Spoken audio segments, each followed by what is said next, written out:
I can tell you that I'm a registered sex offender. A shocking confession from youth minister Daniel Savala in his living room. I knew that I was wrong. Joseph Cleveland's youth pastor brought him to that same room when he was 15. This is like right after I met Daniel. Now a father of 3, Cleveland says back then he was looking for a father figure himself. He was told Savala could help guide him. He was more like a guru. Like, if you struggle with something, let's go ask Daniel. When did your relationship go from spiritual guidance to something else? Day 2. It starts kind of slow. It starts with him changing in front of me. Or let's talk about masturbation or pornography. Cleveland says Savala's openness was revelatory. I can finally talk about this stuff with somebody who everybody has told me to trust and respect. But for a decade, Cleveland says Savala took that trust and twisted it. Probably within a year, he kind of progresses to like oral sex, where he kind of forces himself on me. Makes you do that? Yeah. Sorry. Every time you talk about it, you relive it, so. And I remember distinctly him grabbing the back of my head and forcing me onto him. It's a memory that never goes away. That abuse allegedly happened here in Savala's ivy-covered bungalow, nicknamed the Lion's Den. Other victims say it happened here in the backyard sauna. According to lawsuits, police reports, online forums, and interviews with NBC News, Savala had access to boys and young men through Chi Alpha, a college campus ministry run by the Assemblies of God, the world's largest Pentecostal denomination. In a statement to NBC News, the Assemblies of God says it directed Chi Alpha leaders in Texas to stay away from Savala in 2018 and took appropriate actions when it received reports of sexual abuse in 2023. But records show the church knew of Savala's misconduct years before all that. This is what you call your war room? Yes. Ron Blumenkemper Jr. was a member of Chi Alpha in Texas in the 90s. Years later, Blumenkemper learned that in 2012, Daniel Savala was charged with 11 counts of sexually abusing boys in Alaska. He pleaded guilty to 1 count and was a registered sex offender. Chi Alpha leaders in Texas rallied to his defense. They raised the money for him. They wrote letters to the judge. For his defense? For his defense. Back in Houston, Chi Alpha members continued bringing young men and boys to see Savala. Over the next decade, at least 6 people alerted the Assemblies of God that Chi Alpha was exposing young people to a sex offender. NBC News found emails and phone calls were dismissed or ignored. In 2023, Blumenkemper launched his online forum. Story after story of people saying, I told, they did nothing. It was the forum that changed everything for Stephen and Jessica Holt. I call my husband and say, I think that this is Papa Daniel, and if it is, our son has been to his house. Their son, a minor we're not naming, was just 13 when he was introduced to Savala through their former church. Years after that conviction in Alaska, the Holts thought it was an honor. Daniel was Jesus, Moses, Daniel, Papa Daniel. The holiest man on earth. But they say Savala used that persona to groom victims and normalize abuse. They say 4 Chi Alpha members trained by Savala abused their boy.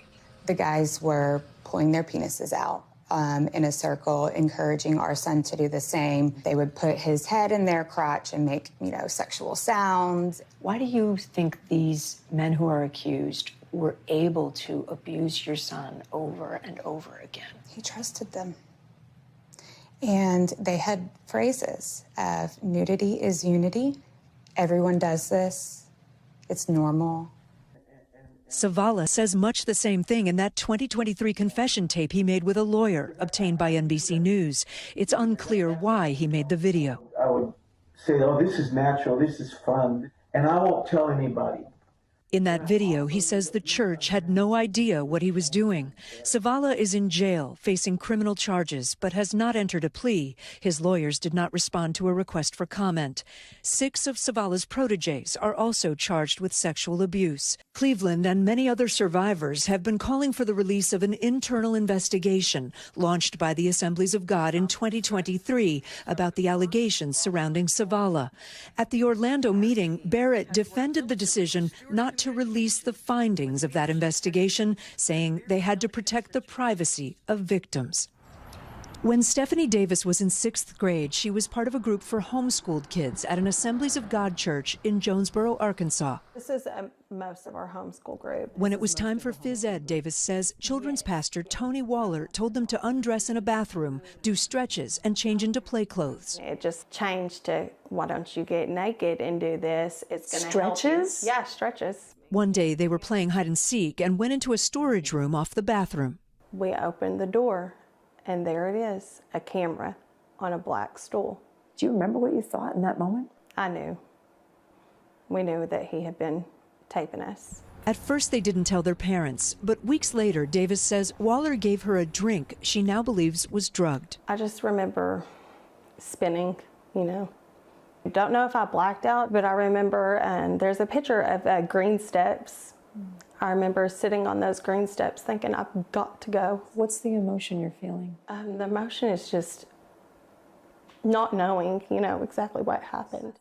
She was scared and told her mom everything. She says her mother went to the head pastor, Mike Glover, with the disturbing details. And then what happened after that meeting? Tony was suspended, and then, you know, he was back. That's been a pattern in Assemblies of God churches. NBC News identified nearly 200 Assemblies of God pastors, church employees, and volunteer leaders accused of sexual abuse over the past 50 years. Together, they allegedly abused more than 475 people, most of them kids. In about 30 cases that NBC News found, church leaders put alleged abusers in positions of power, allowing them to abuse again. Nearly 2 years after Stephanie says her mom reported the children's pastor, Tony Waller, Courtney Blackburn says he started visiting her house when her mom was at work. And this is your bedroom? Mm-hmm. She says Waller brought bags of clothes for her to try on and keep. One day, when she was changing in her bedroom, she stopped cold. I got about this far with my top and I seen it, and I stopped. I froze. And you see what? The video camera sitting on my dresser. In that split second, you know that he's recording you. Oh, yes. Mm-hmm. Okay. These come out of the clothing bag. I was 11 in these pictures. Who took these pictures? Tony did. Courtney immediately called her mother, Rhonda, who says she also went straight to the head pastor, Mike Glover. He told me that he would have to take it before the board and the deacons, and they would have to pray about it. I was told, quote unquote, God told us that it was a misunderstanding. Then head pastor Mike Glover declined to appear on camera. He told NBC News he was never told about Waller secretly recording children, saying he suspended Waller for leaving children unattended. Mike Glover tells NBC News that he has no memory of you coming forward. That's a lie. That's a straight lie. In 2015, Tony Waller was arrested after his wife found thousands of images of naked children on his computer. 2 young sisters, aged 10 or 11, told police Waller raped them. Waller was convicted and is in prison for life. Davis and Blackburn both gave statements of their own to police, saying Waller filmed them and that they reported it to Pastor Glover. Good morning.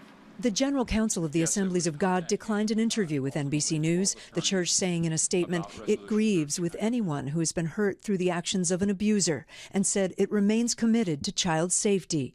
But over the decades, the General Counsel has considered and failed to make changes to protect children, like in 2019, when it examined mandating new policies for its 13,000 churches, such as background checks for anyone working with kids and mandatory reporting to police.